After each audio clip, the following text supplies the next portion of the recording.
Hello, friends, and you are our friends. Welcome to On Top of the World. I'm Joshua Hadley, and I'm joined, as always, by the man of the hour, the man of the power, to speak with this hour, the woods, pet the men, regret, planet Earth. He still knows what's coming out. Hello, hi, I'm Justin. Justin Melanzer, and this week we're joined by William Pounds. Willie Pounds is running for governor of Arizona. How's it going, William?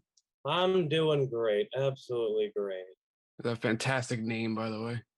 Yeah, there's so many things you can do with it. Like he's going pound for pound for Americans. He's going pound for pound for Arizonans. So, William, I imagine most people don't know you.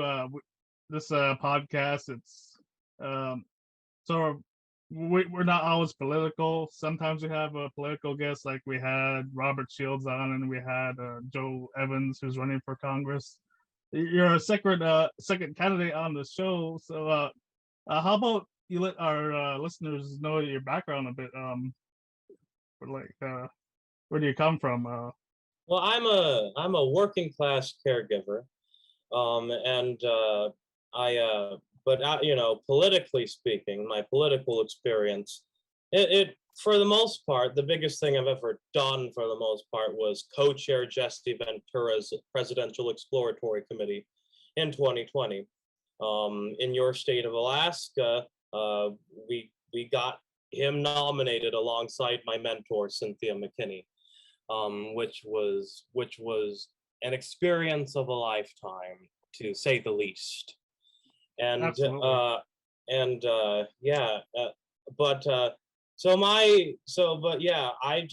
I live in Arizona, don't live in Alaska, and I don't think my Billy solar dividends plan could really be done in Alaska, given how cold it gets. Not really too much solar radiation Well, out in Alaska. I wanted to bring this up. I done a crash course, and I watched some videos on your plan. I read a bit, and in the Arctic Sounder, I believe last month it was reported that Kotzebue has the biggest solar farm in Alaska in the state, and the Arctic Sounder reported like there's in the summer these windmills and the solar panels power 75% of the town, and I believe the mayor said in the paper as well, like there's a few days out there where it provides 95% of the power, and that's a small setup.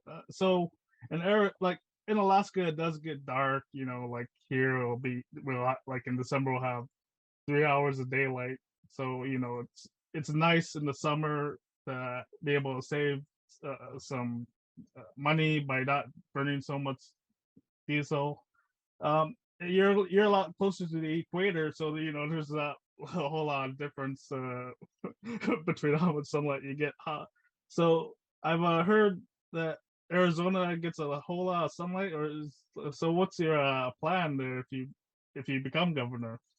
Arizona is not the second hottest place on Earth, but it has geographically graphed. It has the second most solar radiation, second only to the Sahara Desert. And my campaign team has calculated that Arizona could power the world, and we could literally bring the price of electricity over a certain amount of time to zero, which means free electricity, no electricity. But in the meantime, while electricity is worth a substantial amount, I want to sell our energy to the world, and I want to use that money to fill the pockets of every Arizonan, $500 a month. And this is very similar to what my former employer, Jesse Ventura, did in his state of Minnesota, where he gave out rebates, but using the surplus. And we do have a deficit, but I believe that the Billy Solar Dividends Plan could absolutely eliminate our deficit and bring us a surplus, the likes of which we have never seen. And that is a great source for optimism, in my opinion. Absolutely, just joking a bit, once if that ever happens, the big political debate on between the peoples become, all right, how much money are we getting from selling all this energy. Like, should it be more? Should it be less? And then they have to balance everything. Like, it's sort of like the PFD in Alaska. I mean, here the Republican Party argues it ought to be $3,000, when the Democrats are arguing it should be about 1,000. I mean, it's fantastic. Like, that's the arguments we have here. So I've I'm wondering, you're not going to be. So as far as I know, you're not on the ballot in November, but you are a write-in candidate. And I was looking. I'm not on the ballot yet. Yeah. I'm suing my way on, hopefully. Hopefully, I mean, because I'm looking at it, and it only looks like there's two candidates, like only the Democrat and the Republican. There is, and as far as I know, and there is one more recognized political party by the state in Arizona, that is the Libertarian Party of Arizona, and they're not getting their candidate on either. And my gubernatorial opponent, our Secretary of State, Katie Hobbs, when she was sworn in and when she registered independent after she won as a Democrat, she swore that she would be a Secretary of State for Democrats, Republicans, Libertarians, and Greens when they were a recognized political party in Arizona. And she has totally not delivered on that promise. That she not even a campaign promise. It's what she swore when she was sworn in. That's what she vowed when she was sworn in. And so, yeah, it's disgraceful how many, like, even in the last gubernatorial election, there was only one candidate on the ballot, and he didn't even reach the required amount of signatures. And it was the Green Party candidate, Angel Torres. He was Howie Hawkins' campaign chair in Arizona for the 2020 election. And Angel Torres, absolutely incompetent, does not know how to campaign, never spoke to a single chamber of commerce. I've spoken to 3 so far. And, it's a damn shame. We need a multi-party democracy, and in order to maintain diverse representation. We're a very diverse state. We are a very diverse state in Arizona. We should be represented as such. Sorry about that. Someone walked in on me. So I guess now that Roe versus Wade is overturned, it's become a big issue in every state election, including Alaska. Is that true? Abortion. When I say Roe versus Wade, of course, I mean abortion. Is that true in this governor's race? Is it? It is very much true indeed. They already did a light criminalization of abortion as of yet, quite a bit before the overturning of Roe. And, it's so the way that they did it before Roe was overturned was they wanted to tug at the heartstrings a bit, to make you look like you are a bad person, even more so. Like, not only do you support killing babies, for one, I don't believe fetuses are alive. I subscribe to the biblical belief that life is bestowed onto people when they take their first breath, the sacred breath of life, as it's described in the Bible. And so, and I'm still a very huge proponent of separation of church and state, but that's just something that I feel Christians are hypocritical on. Yeah, because that is what the Bible says. And absolutely, but so anyway, the way that they tugged on the heartstrings, though, is that they criminalized it only if you know in advance that your child is genetically defective. Now, this does not only mean things like Down syndrome and such. I have seen genetic defects as a caregiver that have made me cry at the end of the day. I forget the name of the disease, but it's basically your skin is always burning. There is no relent to it. And and it can be diagnosed before birth. And so what the Arizona Republicans want to do is they literally want to force those genetically defective fetuses to be born, and they want and they want any other parent who doesn't want to take care of their genetically defective child, because it is a lot of care. That's true. It's there's a reason people get paid in mass to do this job. Absolutely. It's a very low funded field by the state, and so they want to condemn these future people into a system that does not care about them. And I find that outrageous. Absolutely outrageous. That is absolutely outrageous.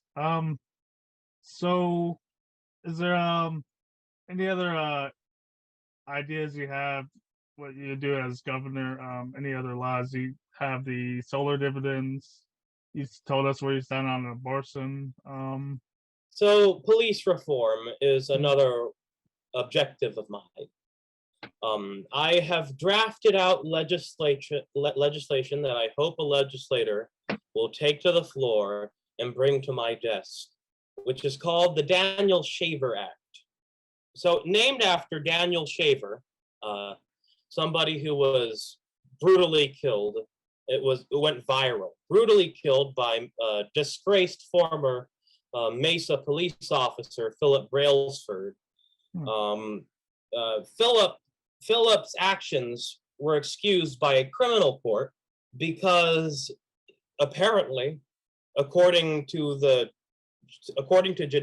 judicial discretion, he was following all the protocols of his training, playing that little game, as Simon says, that he was playing with Daniel. Yeah. And that's just not right, which is why I want to set up a committee of mental health professionals. This is what the Daniel Shaver Act does, of mental health professionals that reviews every city's police training guidelines and edits them, or leaves them be if according to their professional discretion, that city's police training is on par with their professional experience. Also, I want to set up police accountability boards wherein citizens can actually take action to getting officers fired who have been harassing citizens. Now, with that, I do understand that this such a job with such power should come with great responsibility. Absolutely. And so I'm going to increase some responsibility, but I do not subscribe to the mentality of defunding. I want more funding. I want more funding put into training. I want more funding put into paychecks, but I am sick and tired of the impunity. Disgraced officer Philip Brailsford, not only are Arizona taxpayers, or Mesa taxpayers in particular, not only did they pay for his pension, he was temporarily rehired so that he could apply and achieve his pension. Not only are they bankrolling that, and he was basically acquitted in a criminal court, but in civil court, Arizona taxpayers had to pay the family of Daniel Shaver $5 million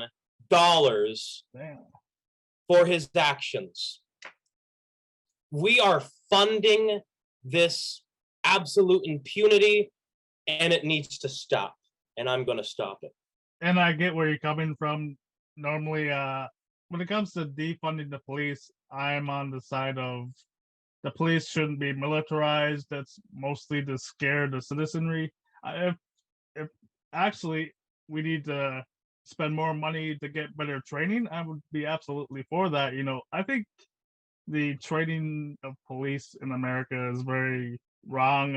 I think they have the wrong ideology when it comes to what they should do.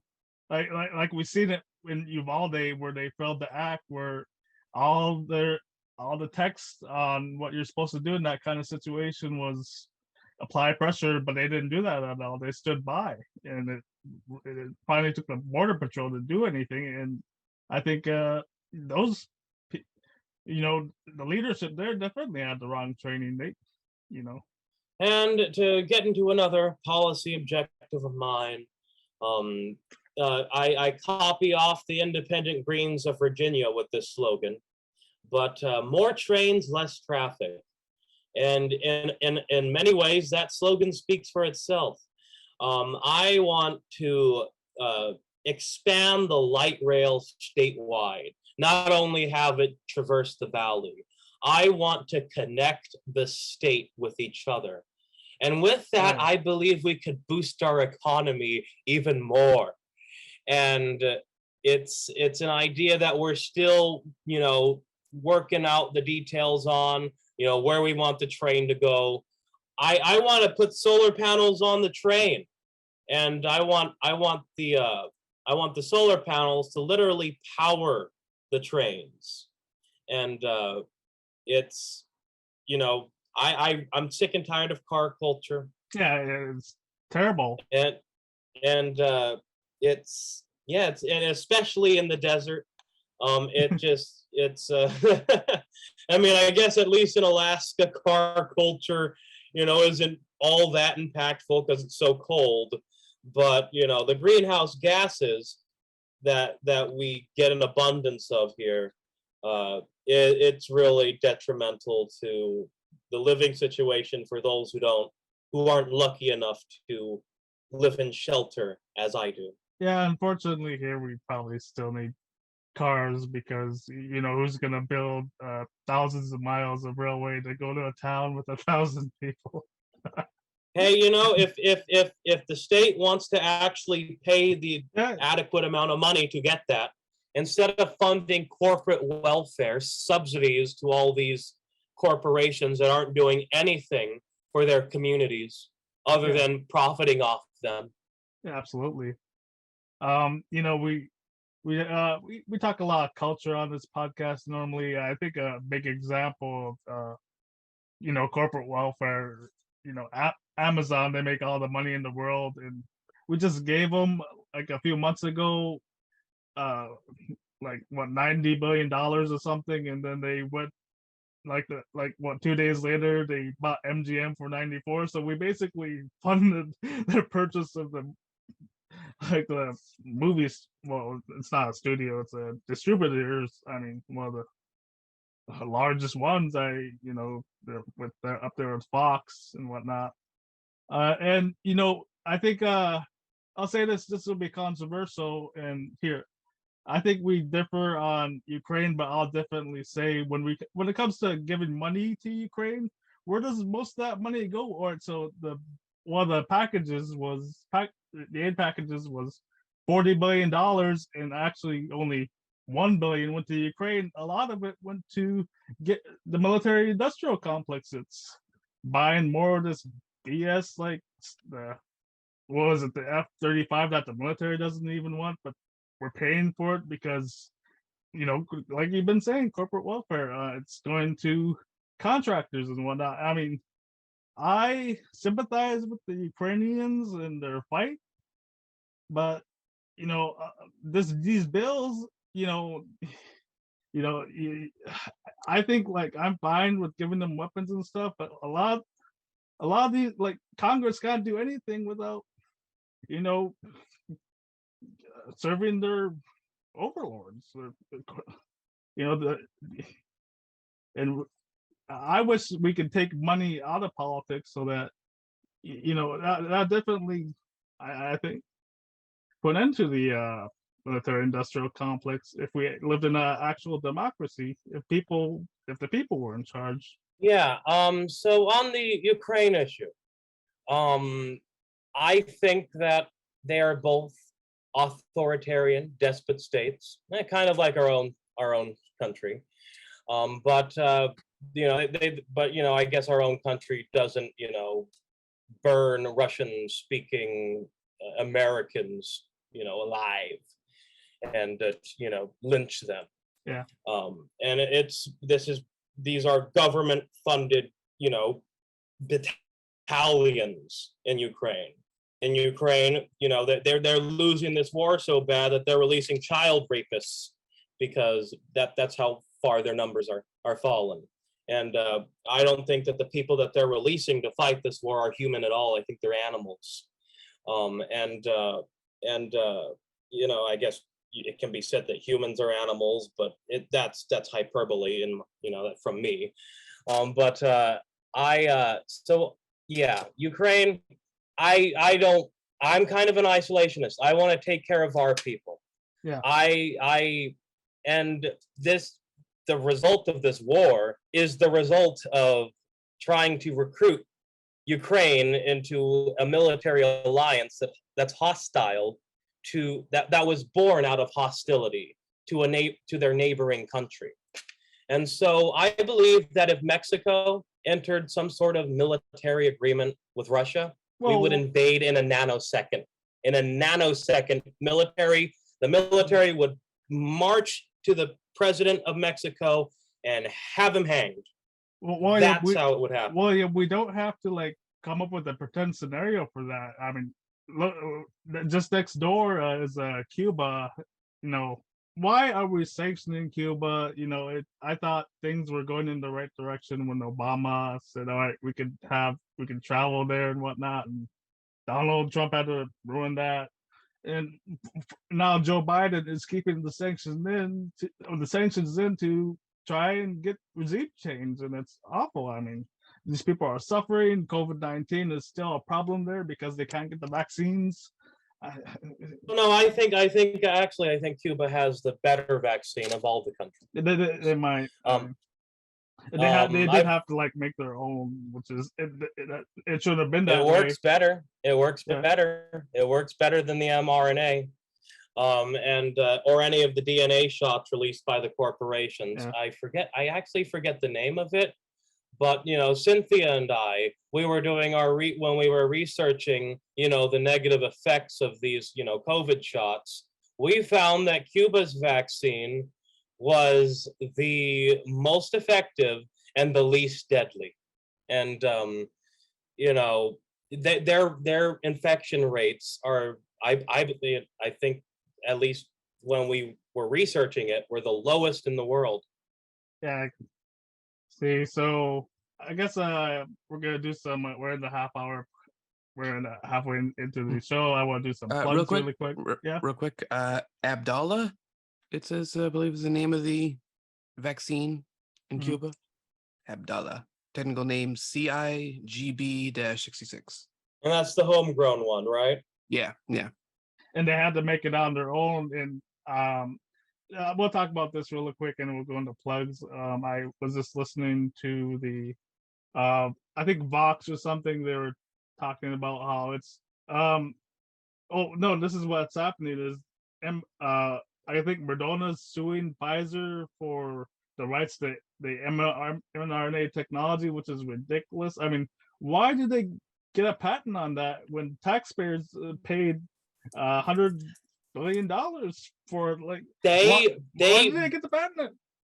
They received so much money, and now they're turning on each other. Yeah, they're turning on each other because they want even more. They are the endless eating machine. yeah, absolutely. And what the American taxpayers have paid for ought to be not be, what's the word, public domain. It ought to be anyone be able to get the info on how to make this and make their own. There's countries where they've been struggling to do such a thing, even if it's not the best vaccine, if they can just make it in Africa without having to pay these vampires, they all be able to do that, because at the end of the day, that's gonna be what's best for Americans, is trying to end this pandemic as soon as possible. And I mean, it's just with the I think maybe if time was taken, like Cuba took time, patience, and study. They have the best doctors in the world. Time, patience, and study to create theirs. Instead of warp speed, as if that ever, rushing production of something ever solves an issue. Dr. Robert Malone, who owns many mRNA patents, pioneer in mRNA science, and he has made the controversial claim, backed by substantial evidence, but can't really say that it's a fact. It's a claim, but it's leaky vaccines. That's been something that's always been discussed. Leaky vaccines. When a barrier is too weak to keep out a virus can adapt to that barrier and mutate. Yeah. And that's why I think we've had so many variants. I don't think it's the reason for Delta, but it's the reason for everything that followed. Yeah. Plus, this virus, it's viruses are able to evolve incredibly quickly. That's why we have to get. Well, have to. I mean, some people get like the flu shot every year because it evolves that fast. I mean. But especially when you're putting up such a barrier that the virus can just adapt real quick. It needs to be a strong barrier. You need to take time, patience, and study before you mass produce something and give it to the public. I was surprised by this because normally we finally are starting to get like real, like it takes a couple of years like to make actual vaccine. Like in the United States now, there's a traditionally made vaccines that aren't made to the mRNA process. Sorry for messing that up, but anyway, we do have traditional vaccines now out in the United States, and we still haven't found one for the AIDS virus yet. It takes forever to figure this out. I mean, DNA shots are probably the most effective way to do it, but they take time because they rush the DNA shots with the I think it was the one in Britain, the one produced by Oxford. There's so many.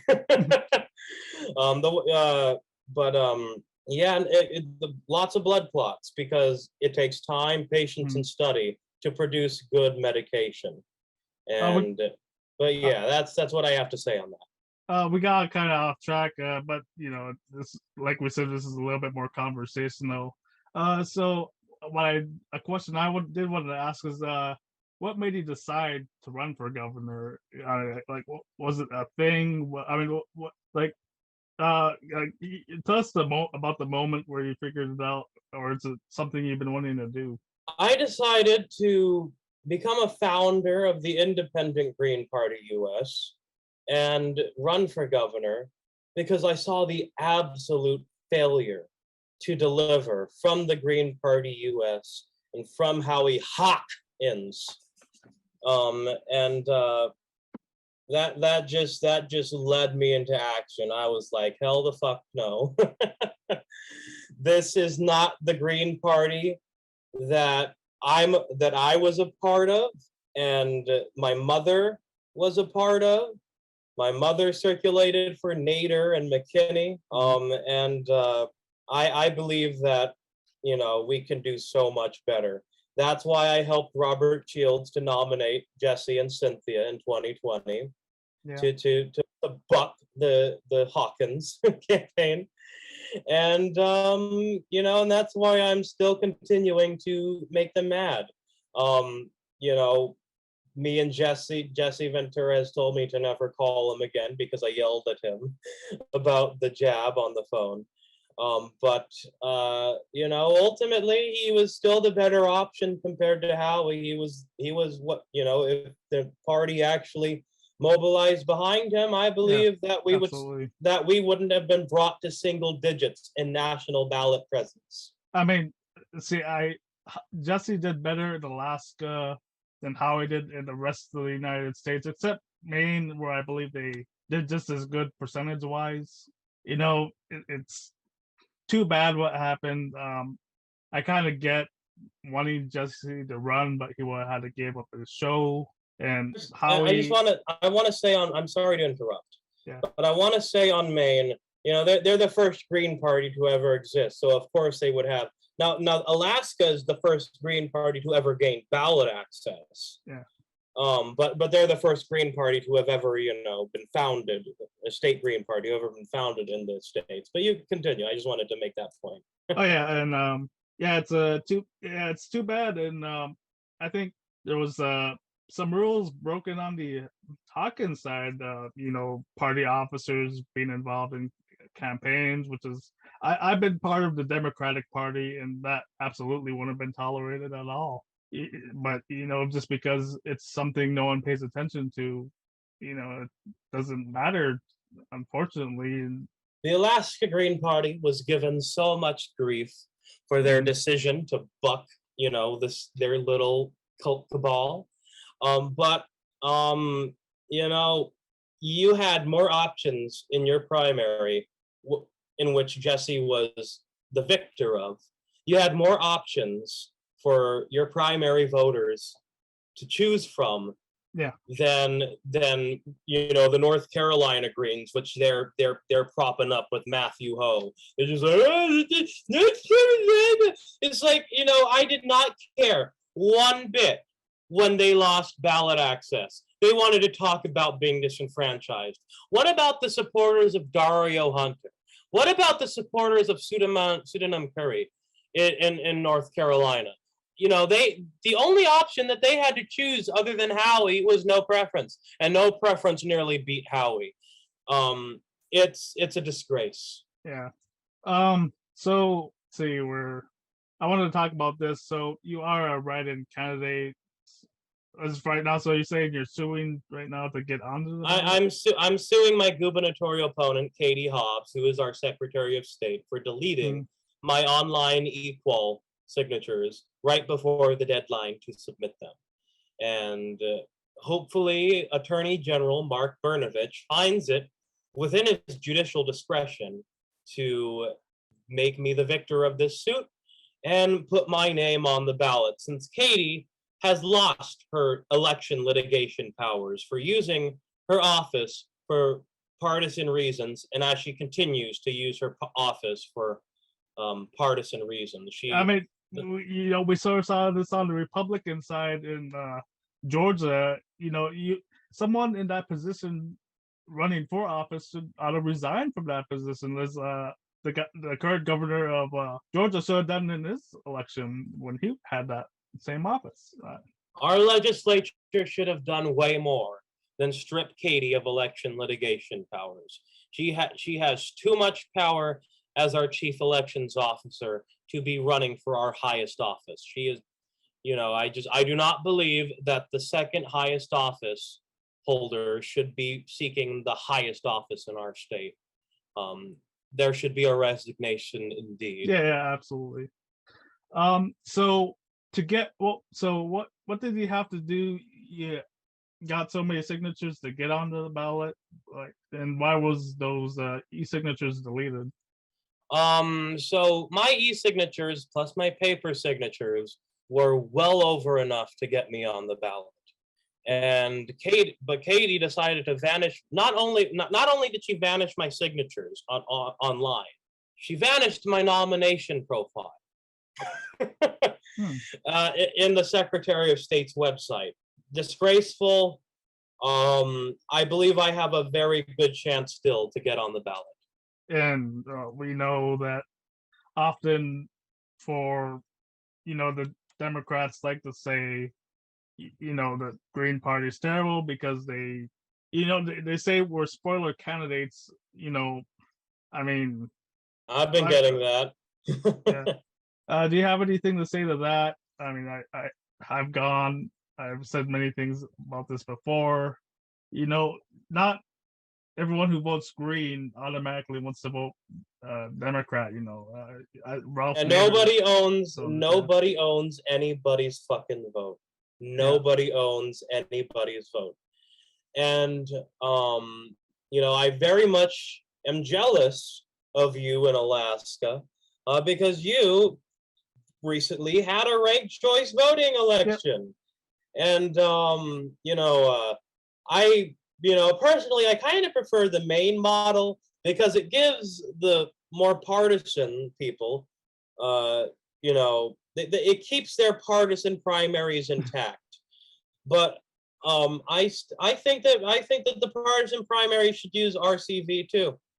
And that's I've been very much vocal in my support for a nonprofit out here in Arizona, Voter Choice Arizona. Go to voterchoicearizona.org if you're in Arizona and listening to this, to find out more. Maybe volunteer and donate to them because they are working vigilantly to achieve ranked choice voting in Arizona against steep opposition. The chairwoman of the Republican Party of Arizona, Kelly Ward, has been very vocal against ranked choice voting, citing Alaska as her her grievance, saying that she wants the partisan primaries intact. And the Maine model shows that that's possible. And you shouldn't nobody owns anybody's vote. Yeah. It's a politically bigoted argument. And but still, I do believe that people who are who need to be ever so concerned, they'll see that people will still vote green. There'll probably still be a lot of people voting in a ranked choice voting election who doesn't rank anybody second, third, fourth, or fifth. Yeah. Yeah, we had our first ranked choice election. We're gonna see the results today. Who's gonna be the new representative for Alaska, replacing Don Young? It looks like it's gonna be Mary Pelota. She's from Bethel. That's I know of her. So in the election, I think for the first time, moderate is won. I think a great reason to have these outside of what's happening in the statewide elections or in the district elections. A lot of time there's only either the Republican Party or the Democratic Party candidates running against each other in their primary. It's great that people not even registered to the Democrats can get to pick which Democrat they get. Because some people, good people, they just run as a Republican or a Democrat because that's what people are gonna vote for. When they vote, there's an R next to his name or there's a D. I totally sympathize with the with that part because people should be voting for candidates before they consider what letters they have next to their name. It should be about their policies. It should be about what they want to do to improve the community. And but I have been more a proponent of the Maine model because it's gonna provoke less of an attack from the overwhelmingly partisan people to just keep the partisan primaries intact. Yeah. So we're about at the end of the show. It's been really fun. Glad we got to do this. So let's talk about the elections are these elections, listeners, are always the first Tuesday of November. So what day would that be? I'm gonna take a look here. Yeah, tell the people who want to vote for you how they have to. Well, if you, let's say you're still a write-in candidate, you can't get on the ballot. What do people have to do to vote for you? November 1st. It'll be the 1st of November. Yes. Just write in William Pound. Find out more about my campaign at poundsforarizona.com. I'm fighting vigilantly to get on the ballot, and I think I stand a pretty good chance, a very good chance. We like to joke around, so I'm gonna say this. All right, so we go to that site and you're taking donations. Yeah, there's a donate page, there's a volunteer page, there's many pages. All right, ladies and gentlemen, I'm gonna finally do it. I'm gonna buy a politician. I'm giving Willie Pounds $20. I hope they use this influence to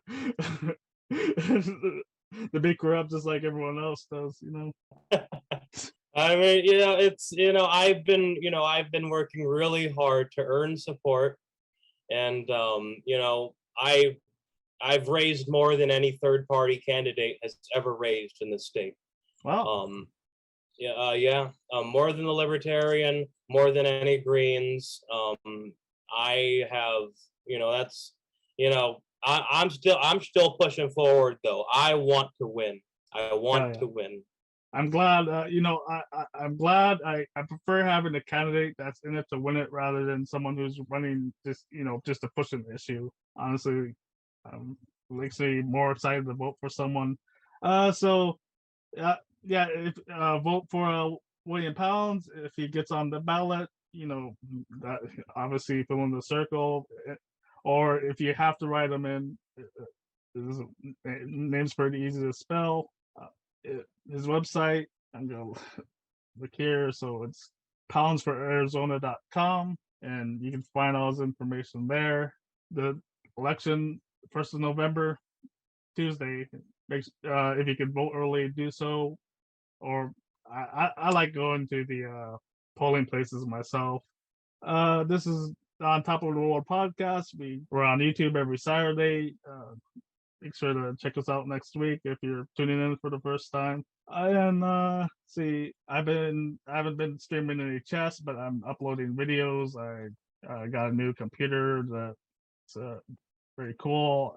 I gotta find a new video editing program, because the one I'm using is frustrating me. I'm using something free, but I'll find something better. We got Gopher here. He does that stuff for me for this podcast. I've been getting back into it myself just now, doing chess videos on YouTube. Gopher, do you have anything to plug, talk about before we take off? No, just usual stuff going on here, but Gopher and Tuck everywhere, Twitter, Instagram, whatever. Yeah, usual stuff there. Thank you both for having me on.